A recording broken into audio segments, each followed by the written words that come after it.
nakikita sa kalooban. Eh bakit sa kanya? Nasa pangalan na, nasa mukha pa. Ganda ka? Ganda yarn. Ito na ang nagmamaganda at feeling diva. Ganda!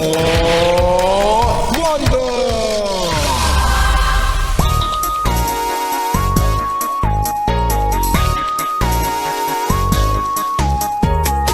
Minsan ba, yes, friend, ay nagalit ka na at nasabi mo na bakit ganon?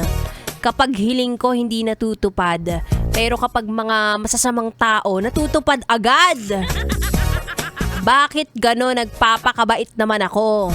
Ha, wala ka nang masisi, kundi ang sarili mo.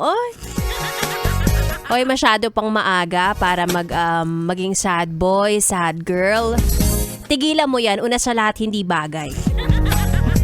May binabagayan. Mga yes friend, it's me.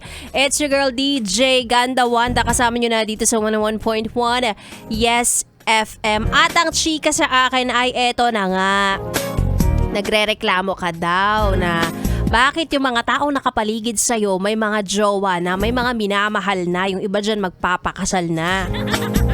Tapos ikaw hanggang ngayon, lumampas na lang ang edad mo sa kalendaryo, wala pa ring lumalandi sa'yo. Teka lang kasi, ikaw naman, sinasabi ko na sa'yo, baka naman busy lang magpayaman. Diba? Baka nagre-ready lang siya kasi alam niya na yung mapapangasawa niya or makakatuluyan niya ay high maintenance. Ikaw yon, wag ka nang umilag. Alam ko na hindi ka nagme-makeup ng nabibili sa bangketa.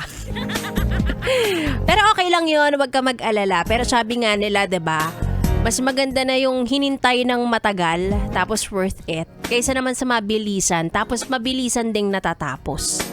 Diba? Gusto mo yun, nakuha mo na agad. Sige, ay, pakak na to. Tara na, let's go. Ending, no, nakahanap ng, alam mo yun, bagong magpapakilig lang sa kanya. Diba? Yung hindi naman kayang samahan ka sa mga problema. Wala. Iniwang ka din, nga. Okay na yan. Mag-antay ka na lang. Parang pag-aantay mo ngayon sa waiting shed. Galingan mo. Kaya naman baka makasabay mo dyan ngayon, diba? Mag-inarte ka na, ang init naman. Tapos may hawak siyang ifan. Alande, sana pagpawisan kayong dalawa.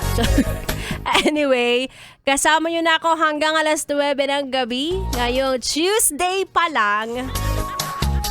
Ituloy muna natin ang ating tugtugan. Dito lang sa 101.1 Yes FM Solid.